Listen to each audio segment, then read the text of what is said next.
total, entre les dégâts et puis ce qu'on a perdu, on en est à 2,6 millions à la charge du contribuable. C'est quand même beaucoup, donc moi je souhaite que ça cesse. Parce que de samedi en samedi, on voit bien que ces manifestations se terminent toujours par de la violence, toujours par des dégradations. C'est d'ailleurs un peu paradoxal parce que c'est le service public qui souffre de tout ça. Et moi je souhaite vite que l'on entre dans le grand débat pour que la violence cède le pas au dialogue.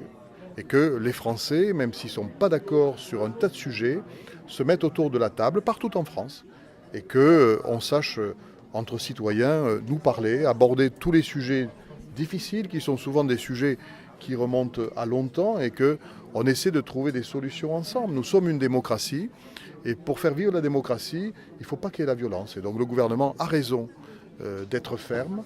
Maintenant, il faut que les Gilets jaunes deviennent responsables et arrêtent de provoquer des manifestations qui débouchent toujours sur la violence et qui rendent d'ailleurs inaudibles et impopulaires de plus en plus leurs propres mouvements. La priorité que je souhaite bâtir pour cette année, c'est une démarche nouvelle à Toulouse. Comment introduire davantage la nature en ville? Comment végétaliser?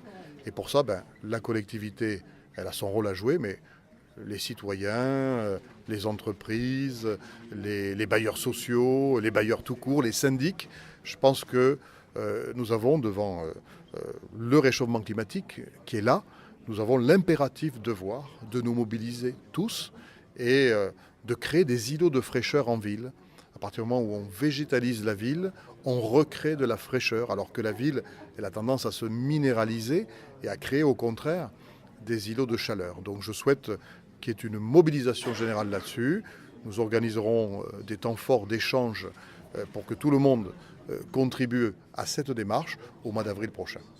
En 2019, nous allons aller vers la fin du chantier du Parc des Expos, c'est-à-dire qu'à la fin de l'année 2019, il restera grosso modo 3 mois de chantier, et puis ensuite ça sera de l'aménagement intérieur. Or, le Parc des Expos, c'est vrai, ça va être un outil d'attractivité considérable. Aujourd'hui, Toulouse est mal placée, est au 7e rang pour sa capacité à accueillir des congrès, ce qui veut dire que les congrès les plus importants, ceux qui génèrent le plus de retombées économiques, le plus d'emplois, nous ne pouvons pas, depuis des années, les accueillir à Toulouse. Et à partir de 2020, la fin du premier semestre, nous aurons cette capacité.